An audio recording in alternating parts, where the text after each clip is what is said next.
Gente, boa tarde. Hoje a gente vai conversar um pouco sobre Atomic Design. Não sou nenhuma especialista no assunto, mas vou trazer um pouco do que eu aprendi aí nessa minha trajetória e espero que pregue alguma coisa aí de conhecimento para vocês. O que é, né, o Atomic Design? Ele foi uma metodologia desenvolvida por esse cara, Brad Frost, em 2013. E originalmente ela tinha a missão de auxiliar na criação de design systems, né? Então ela é uma visão preferencialmente de design. Só que a gente, como desenvolvedor, a gente replica esses designs, né? E os designs criam. Então eu acredito que é um conhecimento muito útil e que a gente precisa pregar no nosso dia a dia como desenvolvedor, sabe?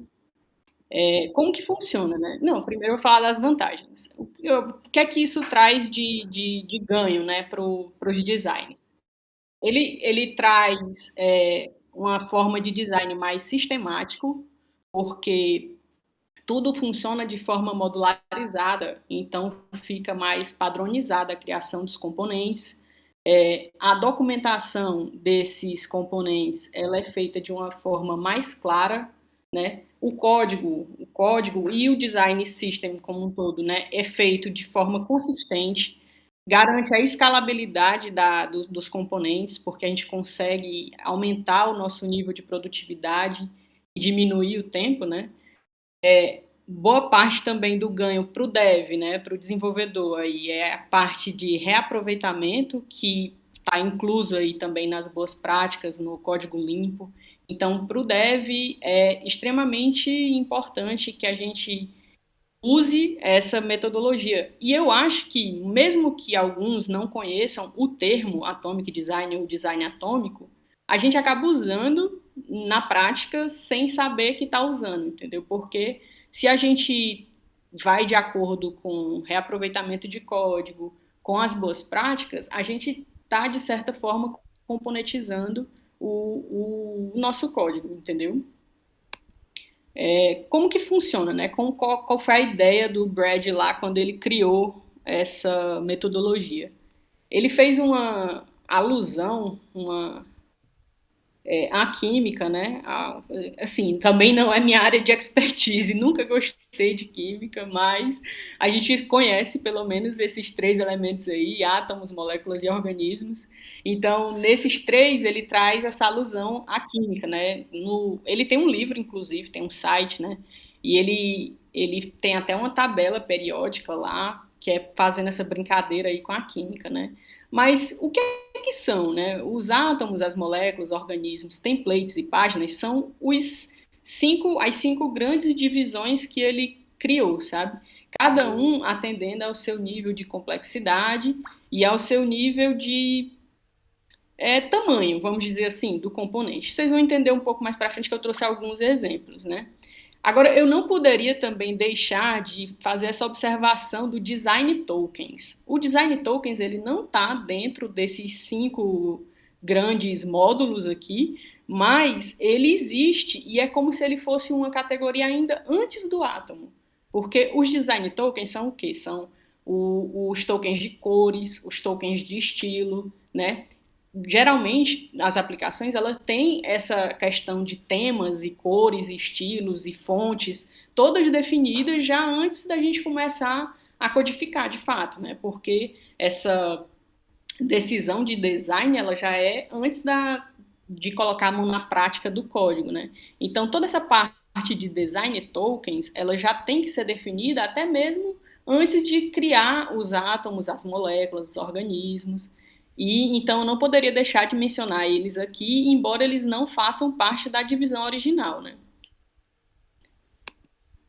Aí agora eu vou falar um pouco mais aprofundado sobre o que é cada coisa, né? Cada divisão. O átomo, ele é, como assim na química, né? Ele é a unidade mais indivisível, na verdade. O menor nível de complexidade e são blocos básicos da construção de um componente, né? Um texto, por exemplo, né?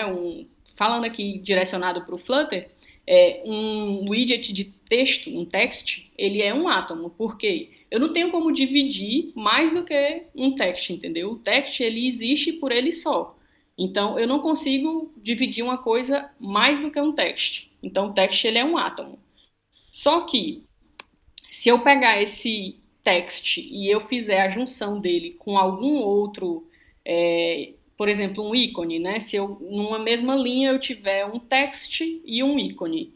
Então, isso, juntando os dois, já começa a ser uma molécula, porque a molécula ela é um conjunto de dois ou mais átomos, né? E aí ela traz um nível já um pouco maior de complexibilidade e já começa a tratar de elementos um pouco mais tangíveis, né? A gente já consegue visualizar mais facilmente a estrutura desses componentes. E seguindo essa mesma lógica, os organismos são ainda mais complexos, né? São coisas que já começam a nortear o layout de uma aplicação, né? Óbvio, eu estou falando aqui direcionado para aplicações mobile, né?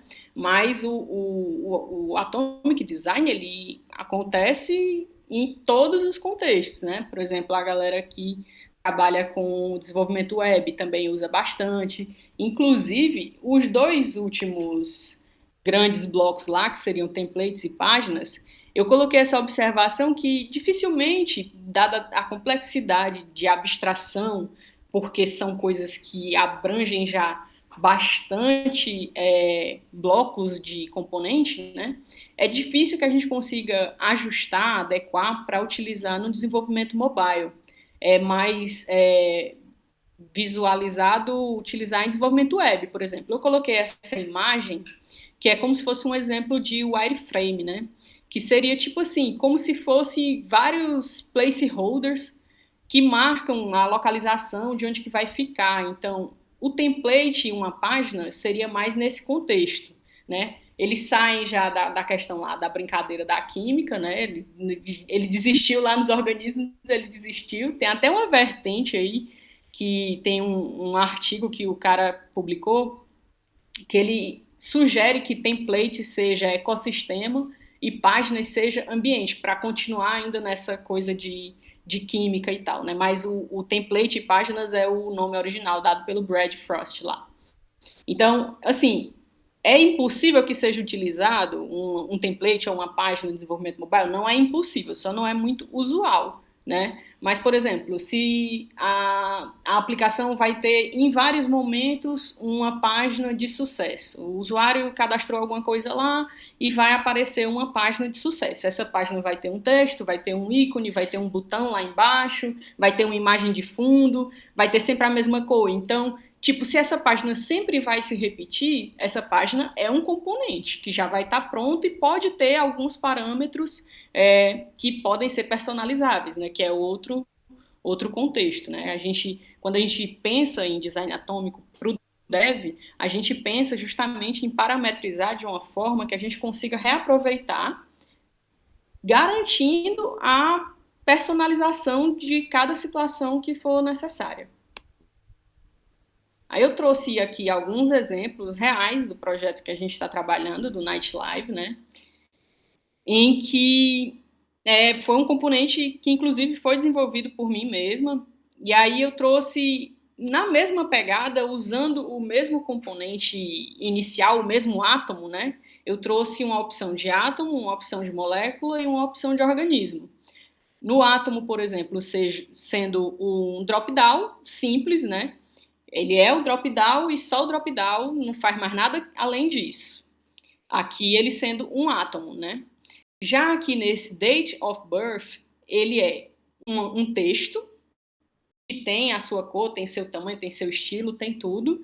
E ele, além do texto, tem 3 drop-downs em uma linha, né? Então isso daqui funciona como uma molécula. Por quê? Porque ele é a junção de 4 átomos, né? 3 átomos do mesmo tipo e um outro átomo que é o texto, tá? Aí, além da molécula, eu trouxe também um exemplo de organismo, porque aqui no organismo a gente consegue perceber que ele já é um pouco mais complexo, né? Além das 3 drop-downs, além dos drop-downs e do texto, Tua né, a visão gente tá posando aí, viu? não, já passou, já foi só momentâneo.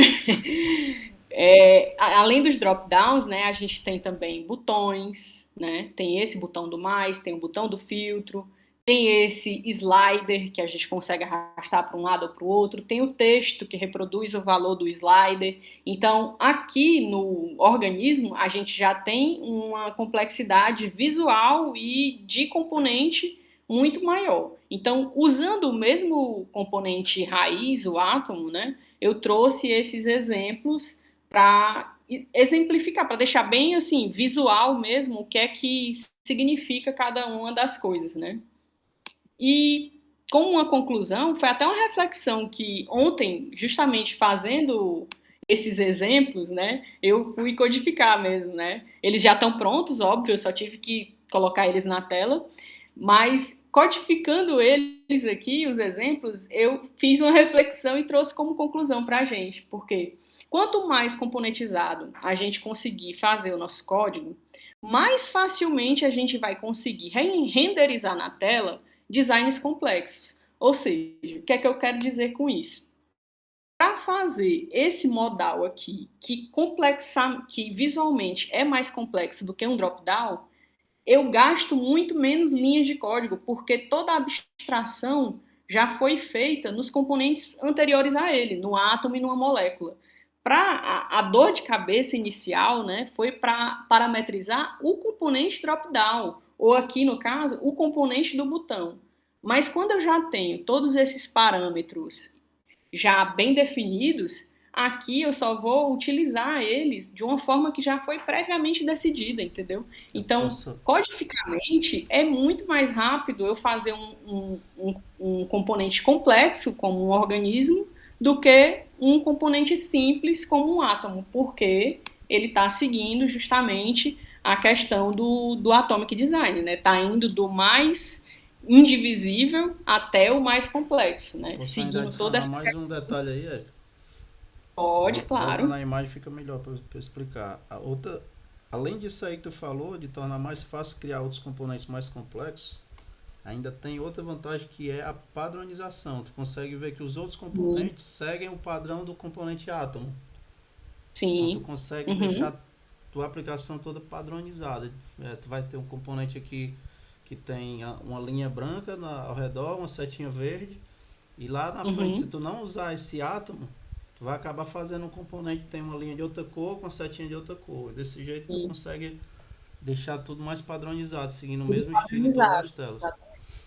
E também tem outro detalhe, que é a manutenção de código, né? Se algum dia o design decidir que essa seta não vai mais ser verde, eu só vou precisar mudar, se ela foi sempre verde, né? Eu só vou precisar mudar no átomo original, porque Exato. todo canto que consumiu o átomo original vai mudar. Tipo, agora eu não quero mais que seja verde, vai ser rosa. E Então, aí tu automaticamente reflete vai a modificar em padronização para todos. todas as outras telas. Exato. Enfim, era isso que eu tinha para apresentar. É simples, mas é um conceito que eu aprendi já. Eu entrei na programação já com esse conceito, porque o professor que estava ministrando o curso já trouxe essa ideia para a gente. Então, desde sempre é um assunto que está muito presente, inclusive nas experiências profissionais também. E eu acho que é muito importante a gente ter o conhecimento e o domínio do assunto. E era isso, gente. Vocês querem perguntar algo? Muito bom, eu gostei aí da ideia e dessa conclusão, principalmente aí, que o código fica mais fácil de dar manutenção e também fica mais padronizado e fácil de também quando for alterar. Por exemplo, até mesmo tu falou de mudar a cor da setinha. Tem casos que Uhum, em outra aplicação que a gente trabalhou, a gente tinha tema e mudava todas as cores da aplicação. Então, se eu mudar a cor do componente átomo, eu mudo a cor de todas as células e organismos que ele é usado lá. Tem bem menos trabalho para uhum. fazer, para aplicar um tema na aplicação desse jeito. Na verdade, essa questão das cores é mais a ver com o app Colors, né? Que aí, Isso. Mas o app Colors, ele é justamente os tokens, que eu falei lá no começo, né? Tipo, ele não tá dentro da divisão original do Brad, né? Mas o design tokens, ele existe, todo mundo Uhum. usa, né? Toda aplicação tem um padrão de temas, de cores, de ícones, às vezes até, né? Volta lá para aquela página que tu colocou isso, que eu acho que não, talvez nem todo mundo Volta. prestou atenção naquilo. Que tem falando dos tokens. É, Tá aqui. justamente. Tem os átomos, moléculas, organismos, tem plate páginas e tem os design tokens, que são os colors e os styles. O design token é como se fosse antes do átomo, né? Até. Isso, é.